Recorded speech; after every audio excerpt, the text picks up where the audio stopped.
Halo, balik lagi bersama aku Lisa Melinda di Ngopi bareng Lisa.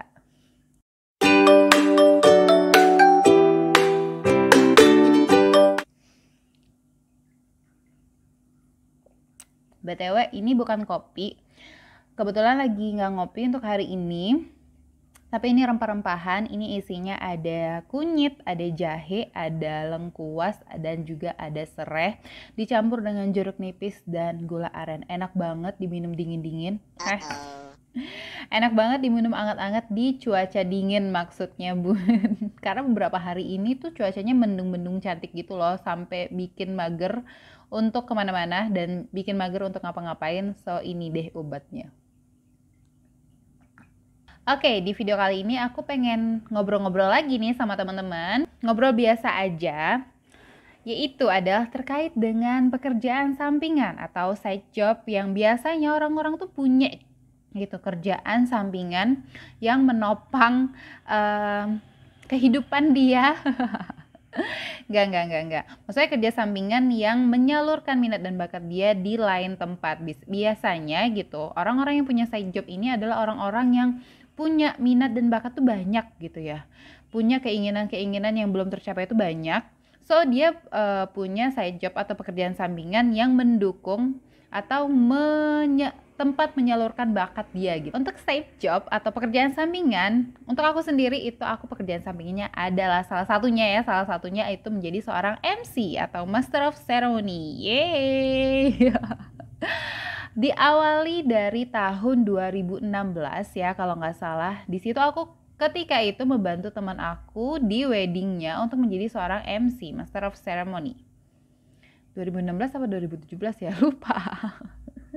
Ya pokoknya itulah, udah beberapa tahun yang lalu. Ketika itu aku membantu teman aku untuk menjadi Master of Ceremony dengan adat Minang gitu ya. Jadi itu aku menjadi Master of Ceremony atau menjadi MC bersama seseorang, bersama partner juga ketika itu di acara wedding yang adatnya Minang gitu. Jadi banyak petata petitih atau pantun-pantun Minang yang kita sajikan ketika itu. Karena gaya MC kayak gitu tuh belum ada di kota aku, yaitu di kota Pagaralam yang sebelumnya itu acaranya formal-formal aja gitu ya, pembukaan gitu ya, sambutan-sambutan, kalau misalkan ada acara hiburannya acara hiburan dan lain-lain sebagainya, nggak yang ada bridging-bridgingnya gitu ya, nggak yang ada gimmick-gimmicknya tuh nggak ada. Jadi itu kita kasih gitu ya. Ketika itu di wedding teman aku kita kasih pantun-pantun Minang, terus juga petata petitih Minang, terus juga kita rombak lah acara itu, kreasikan lah acara itu ketika tahun itu. Dan orang-orang di sini tuh pada yang wah bagus ya kalau acaranya kayak gini ya. Akhirnya lambat laun tuh kita jadi diminta terus untuk jadi MC di wedding Minang.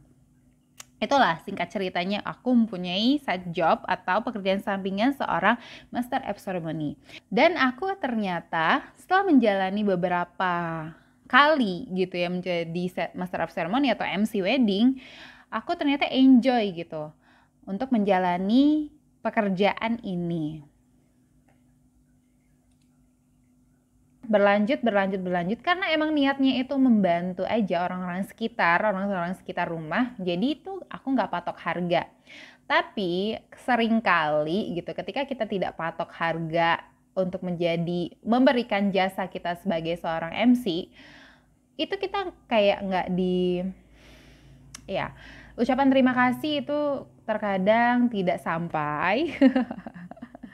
Ketika dia di awalnya meminta bantuan kita untuk menjadi seorang MC, ucapan terima kasih aja itu kayak kadang-kadang kita nggak terima gitu. Tapi ya udah nggak apa-apa, itu emang niatnya membantu. Tapi ya maaf, tolong dan terima kasih itu kan adalah sebuah sikap dasar seseorang yang mempunyai adab dan akhlak. Oke, makanya sini ketika pekerjaan itu udah yang kayak MC wedding untuk acara Minang gitu, Lisa dan partnernya gitu ya. Jadi makin biasa aja orang untuk meminta kita gitu.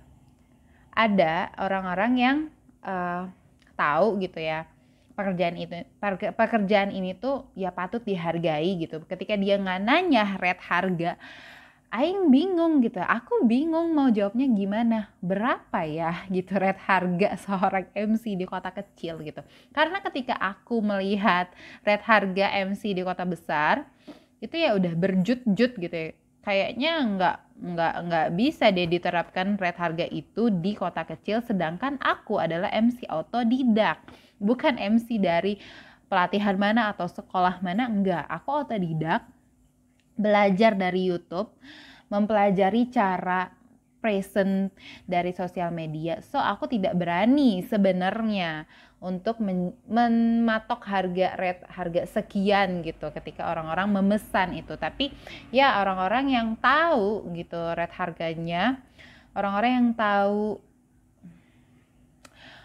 yang bisa menghargai pekerjaan ini gitu, biasanya mereka bayar sesuai dengan kemampuannya, sesuai dengan kemampuannya untuk membayar kita. Jadi kita nggak terlalu patok harga sekian berapa enggak gitu. Tapi kita udah senang aja gitu ketika orang-orang itu yang membayar kita makin kesini ya. Di awal-awal sih enggak, makin kesini orang-orang tuh makin harus nih kayaknya dibayar gitu. Masa iya kita minta tolong aja tanpa ngasih gift atau ngasih sesuatu, walaupun kita sendiri itu sebagai MC-nya itu kita tidak mematok harga sekian karena lebih ke nggak berani bun mematok harga, lebih ke aku masih ada rasa insecure gitu loh untuk dibanding-bandingin sama MC yang lain yang ada di kota ini yang lebih lebih bagus menurut aku, yang mungkin mereka juga matok harganya nggak matok harga atau gimana aku juga nggak tahu, tapi aku lebih ke insecure aja untuk matok harga sekian gitu dengan kemampuan aku yang belajarnya autodidak gitu loh. Dan orang-orang sekitar aku juga bilang, kenapa kamu nggak promote maksudnya promote serius gitu untuk menjadi MC wedding nih. Gue bisa nih jadi MC wedding. Kalau misalkan lo butuh jasanya bisa hubungin aku gitu. Tapi itu kenapa ya nggak kayak gitu? Masih ngerasa nggak pede. Tolong dong teman-teman yang lain di sini coba kasih aku semangat gitu untuk menjadi MC wedding atau MC di acara yang lain. Tidak mematok rate harga, bahkan terkadang aku tidak menerima amplop atau uang yang diberikan sama panitia karena itu acaranya misalkan acara pelatihan yang khusus tentang agama gitu. Biasanya aku tidak menerima itu gitu loh. Jadi aku niatkannya untuk sedekah aja, jasa aku ini berguna untuk sedekah aja, untuk acara-acara tertentu seperti itu. Dan bodohnya aku adalah ketika aku menjadi MC itu jarang untuk didokumentasikan. Jadi aku tidak punya portofolio khusus gitu.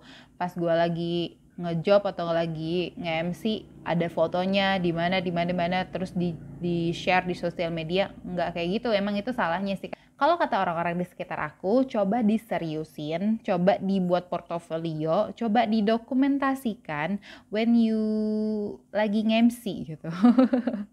Nggak cuman orang-orang tuh ngechat aku atau minta jasa aku karena tahu dari, nggak cuman itu aja, karena tahu dari orang lain yang sudah pernah pemakai jasa aku. Tapi coba benar-benar diseriusin side job ini karena ternyata emang aku enjoy di sini seperti itu. Jadi ya aku pengen cerita aja kalau misalkan side job ini tuh ternyata adalah penyaluran minat dan bakat aku di bidang komunikasi gitu ya, di bidang yang banci tampil, dikit-dikit pengen tampil ketika kecil, dan ternyata tersalurkan di umur 20 akhir menuju 30 tahun.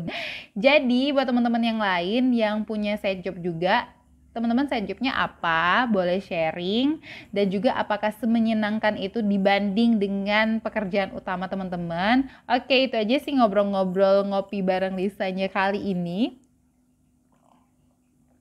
Ya, semoga apapun yang sedang kita kerjakan itu menjadi pekerjaan yang menyenangkan, pekerjaan yang bikin enjoy, pekerjaan yang ya bikin kamu gak stres ya. Karena side job ya namanya juga pekerjaan sampingan, masa iya masih bikin stres juga.